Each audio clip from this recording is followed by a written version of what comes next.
that was, yes. Oh, but they don't, These are the plantings? Yeah, this would be the plantings.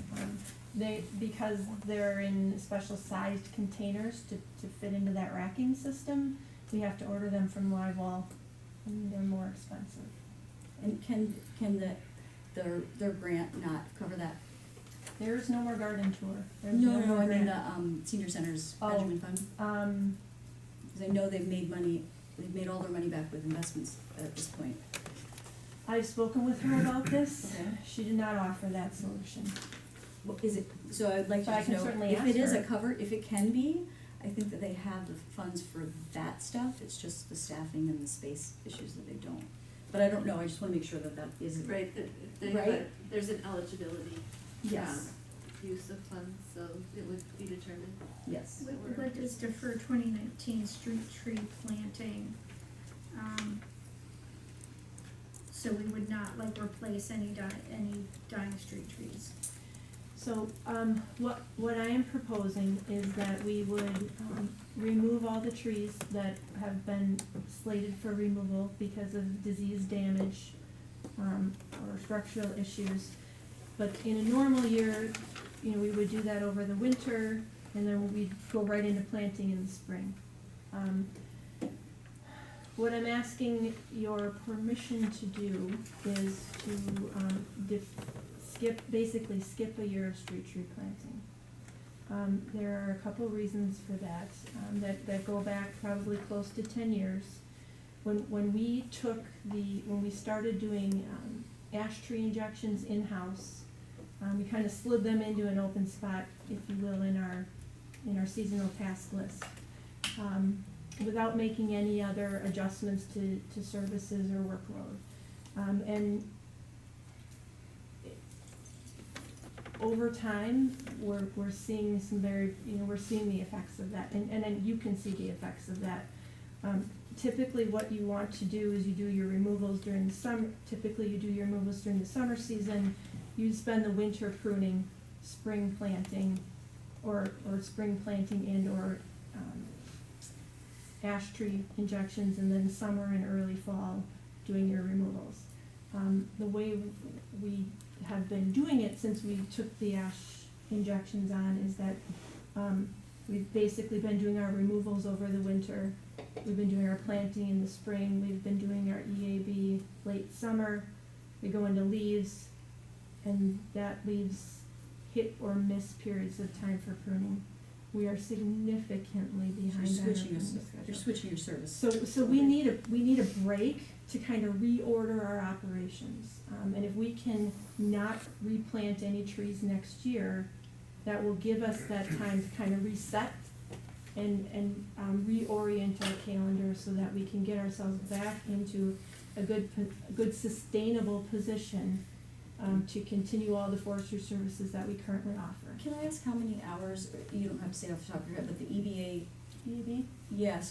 treatment is, and the only reason I ask that, if it's significant, we might wanna look at, in 1975, they had this little book, and they trained residents, like 200 residents for a 4-hour period, they went out and injected all the trees. That's how it was. It requires. I know it's silly, but they yeah, did do yeah. it, and I'm just wondering. It requires a chemical, a Yeah. pesticide applicator license. So it must have changed. Yeah, so Okay. I mean, not everybody. More regulated. Okay, Things that's are fine. tend to be more regulated. Yeah, but, you know, 2019. I just wanna throw it out there in case that wasn't the case, Can then I I just thought, ask oh, about the tree thing? Sure. So would you still pull the tree? Yeah. So like you would pull it in the summer, but then they wouldn't get a new tree, so you would pull it in the summer of 19, and they would get a new tree in the spring of 20. Correct. And we would stump it, most likely, and we would backfill, seed, so Okay. is there a way to split out the business I would district? support it too. I would too, but even going forward though, if that's the way it goes, the highly visible tree plantings are along your arterials, so just if we were gonna change it, maybe, Well, I think they do it based on which trees have to come Okay. down. yeah. Okay. When we talked about lawn care component, it was 20,000, now it's only 8,000. So, I heard some comments, and so if you take out, or that, 20,000 would be for everything. The cost to maintain the athletic field areas under a natural care system is 12,000. So, you know, offering it as a compromise, you leave the athletics fields pesticide-free, but perhaps go back to more traditional lawn care in the other areas. So that would We just save have you River eight. Park, right? Hmm? What athletic field? I'm sorry, River Park. Just River Park. Yeah. So would this be a policy change as That would well? have to be a policy I would change. not support this. I was here with, I was on the conservation committee when the village board, prior to being on the village board, adopted the policy, and there was an overwhelming amount of support from the community for the natural lawn care. So, I mean, you guys might wanna think about the blowback that you're gonna get as far as reverting back to putting more chemicals. Well, I don't think that was the option. I think it was we just would do like what the schools do, which is basically nothing and not a lot of dandelions and She said weeds. more traditional approaches, so what does that mean? Well, weed and feed, or not. I mean, So, traditional chemicals? What's the school do? When you say traditional, No. non-organic There, materials. so she's not wrong, right? right, I schools mean, it would don't- be one or the other. Yeah. You could choose to do nothing, or you could choose to go back to. Do you mean like just mow, but Just not, mow. oh yeah, so just not treat the weeds, right? Right. Okay. You know, there's a weed commissioner on the books that I need to still tell you about that later. It's an appointed board position. Can I ask a question, because I do have to go, in 10 minutes just for a phone call with my son. It is on this list, but HVAC maintenance, under building maintenance, which HVAC is that? Is that for the village center? All HVAC, every building. And I it mean, includes fire? Mm-hmm. I'm actually, I'm actually in favor of keeping the natural lawn care too. There's a question about if we chose to do nothing and not to move to pesticides, but do what the schools do, like how long would that take to look like what the schools, 1 year? You'd see it right away. Okay. Yeah, I mean, would it increase Just your look at my mowing? lawn. No, probably not. So just aesthetics? Expand Expanded it to landscape. I just, Didn't they Well, want, we have how kind much of want money to you keep, spent on it already to get it to look like it does. yeah, I think we Just- want, seems like a priority for residents. So I now, think. yeah, I think it seems I don't know like we if it's have an, a if it's a priority, I haven't heard anything, I just wanna make that Well, I clear. think we have 4 who Yeah, that's wanna fine. keep the natural lawn care, okay. The snow patrol is, yeah, so that's, I thought that was a building inspection. Is that a public works person? I thought that was, It is paid out of our budget. okay. but didn't that fee that we voted for, the administrative fee, would that not cover the patrol? Is that not enough? Did we adopt that fee? I Yeah, don't we remember. adopted that fee. Yeah, Right. right. My understanding is that we would hope we would cover part of these fees. The question becomes nonetheless, do you wanna pay somebody to patrol the community when it snows? Or do you wanna go to more of a complaint-based approach and then just address those issues at that point? If I knew, do they patrol, like they go out on their, on the ATVs, is that what it is, On or foot. for foot, and they just see where things are needed? But you're driving around too, right? I mean, if you're moving things out of the business district, It's a contracted service that manages that, not the DPW staff. for green fee, Yeah. for clearing snow? Yes. Hauling snow, I thought it was Clearing or ours. not hauling. This is a sidewalk Inspection patrol. of private side, public sidewalks. Okay, oh, for public sidewalks. Yeah. It's in the in the neighborhood. Yeah. Yep. It just, kind of, to place some context into this, right now, this contract is held by the Green Team, who also does our streetscape maintenance and our turf maintenance. You know, we have an RFP scheduled for, 2 RFPs scheduled for your consideration for streetscape and turf. Green Team has indicated to us that they would not be interested in this snow contract unless they have both the others. And based on how those proposals came back, they're probably not gonna have both the others. And we would not find, Right. we will not find another contractor to do it at this price. I see. So it may go away anyway. Yeah. It sounds I mean, like. if we get complaints, we don't, You could try it for a year. Call that, Well, we call don't, that we Uber contract a with snow someone to Uber do it thing. and then bill that cost Right, back. that costs Yes. for that, and we have an administrative fee to do that. Mhm. So now we're perfect, we have one less. So I like that it where works does on. that leave us then? I'm, stay or go, I don't know. I think it's gone. It's gone, okay, Because they don't want to do it. all right. Like the lifeguards, maybe Eric Gibson wants to start. No, I'm just kidding. So I think we'll have a better idea for lifeguards, once we get the information from Tyler of how many hours we're actually I was used. Remember joking. that? Oh, Yeah. I was thought you were referring being to serious. the lack of, when the county couldn't provide guards anywhere, and then there was You guys nobody. must have nothing else to do. Just give your colleagues brand on I the side. think, So then the next item on that list is the electronics fee that was previously discussed. Yes. yeah. So you are in that. support of doing that? Mhm. I thought the recycling calendar was $3,000. Yeah, I thought so too. I think it's listed in the detail at 1,300. But we would still need to graphically lay it out and print some copies for availability at the village hall and the library.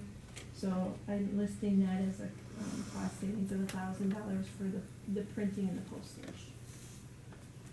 The other option that I was going to look into was including it in the fall issue of Shorewood Today, because that does go into everyone's Oh, hands. that's a good idea, Yeah. yeah. So, you know, I have to speak with Tyler and then whomever about, you know, the possibility of doing that. Oh, that was such a great idea. Yeah, it's a great Yeah. idea. Yeah, Let's do it. sorry. You know me, I get so excited about recycling. So Saturday compactor hours are once monthly in the winter months, right? But it's twice Yep, in the so summer. April through November it's twice, and then December through March it's the first Saturday only. So, I mean, you could go to the first Saturday only every month. Okay. I think we should. Reduce communication. Salt contingency, focus salting operations on mains, arterials, hills and curves. I mean, I think if you talk to a conservation committee, they would think it was a good thing to use less salt, so. I think this might kind of tie into that, you know, discussion that we just had about the board looking at really, you know, buying into and spelling out those policies. Because that would be a policy change. Should we put it, so are we okay with the, I mean, it gets us almost $5,000? Well, it would, we would need a policy change then regarding our how comfortable we are with the level of cleared pavement. You could still, salting and bare pavement aren't mutually, are they tied? Yes. Or, You can't get the- Practically Yeah. speaking, yes. So we wouldn't be able to get to bare pavement. without- Not without salt. got You But would- Like doesn't the- it depend on the temperature? You're gonna increase your labor hours significantly if you attempt to reach bare pavement without using salt. The salt is much Wear and cheaper tear than on labor, your that's kind of why everybody uses it. And then maybe we put it on the list for review and once we sort of. Yeah, end I up mean, with I this just, we're thing. not gonna have a chance to do this, look at the winter operations policy Oh, before yeah. we have to adopt a Sorry, I budget. meant for Mark's list, like, you know, once we have a bigger picture, Yeah, idea of where we end up, then we can make a decision on that one. all right. Sort of like that.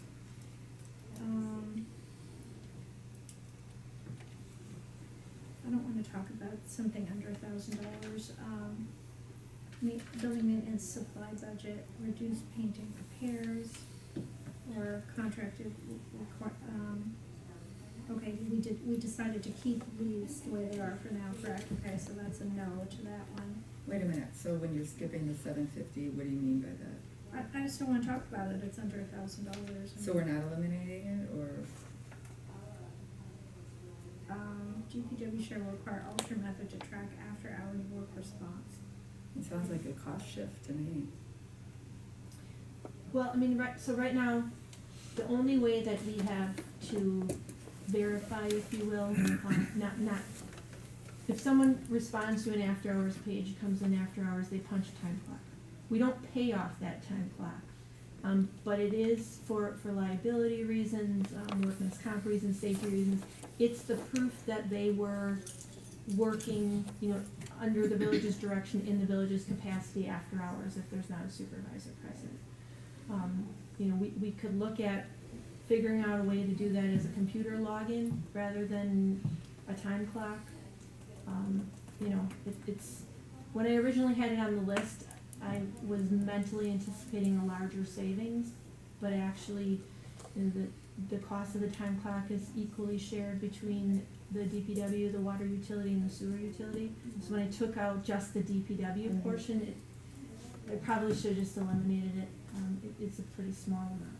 I think until there's an app for that, we can, just leave it in there. It's like, Yeah. and there might be technology that presents itself, but right now, it seems like you have to develop some system and train everybody. And the time invested in doing that is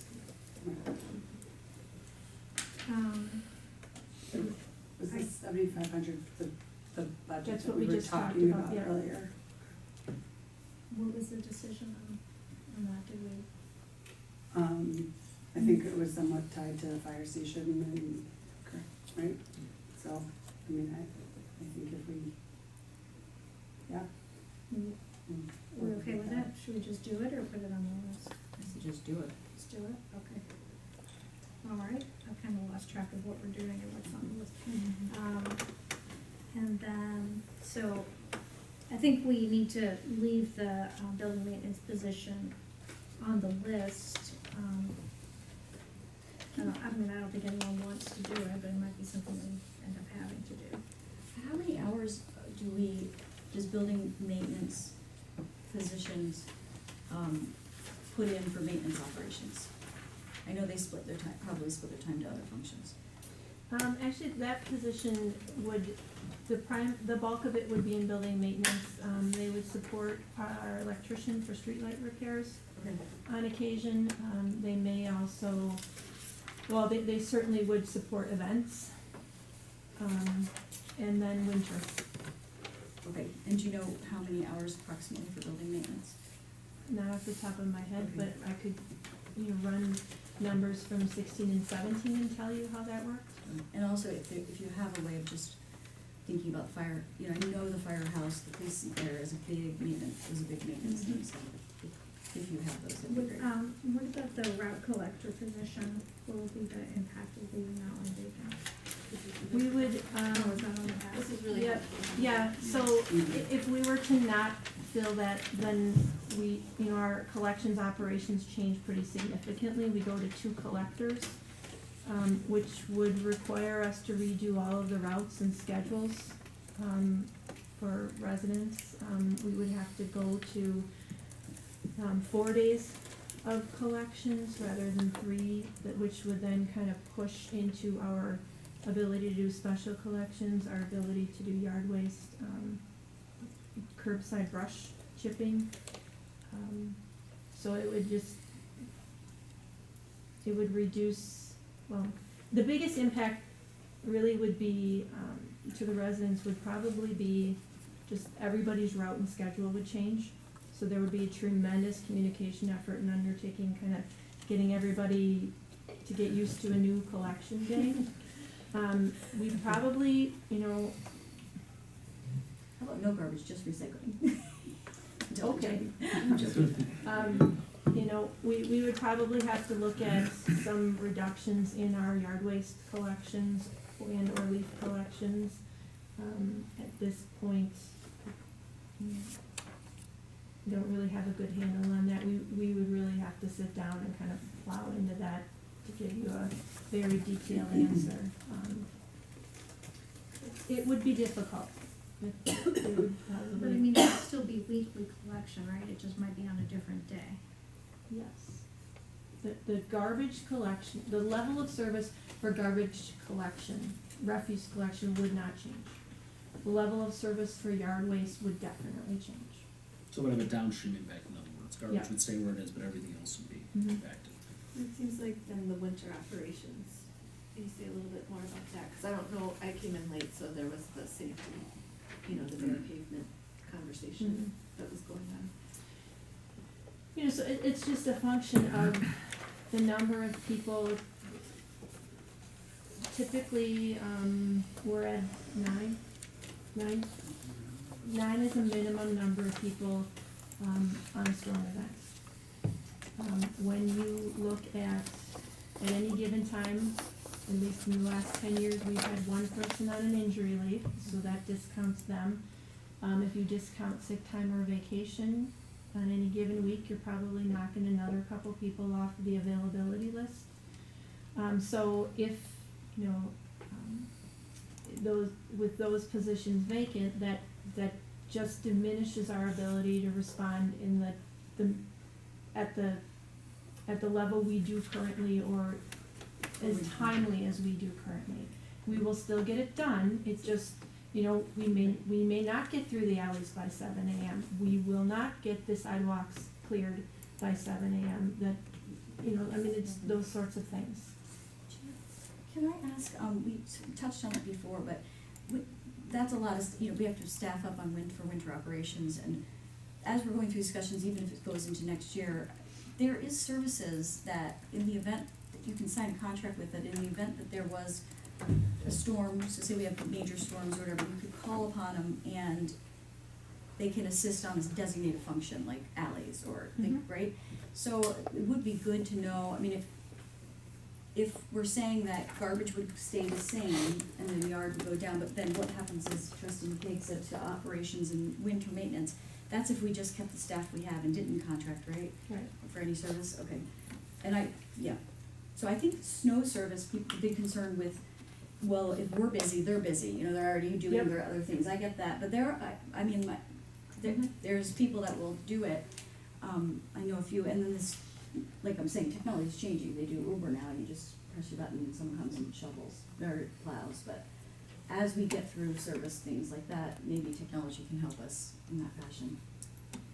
A quick question for you. On the back side, you talk about elimination of the route collector and building maintenance positions. On the front side, you talk about leave second building maintenance position vacant. Am I to read that to mean that if we were to eliminate one of those two positions, you would recommend eliminating the building maintenance position? Yes, sir. Okay. Okay, well, this gives us a really good idea of what exactly we need, which is what we need, to evaluate, so, I think, what are the dollar amounts we're talking about? It's 95,000, it was a little bit less for the route collector, right? Salaries and benefits. For the salary and benefit costs of the route collector position. It should all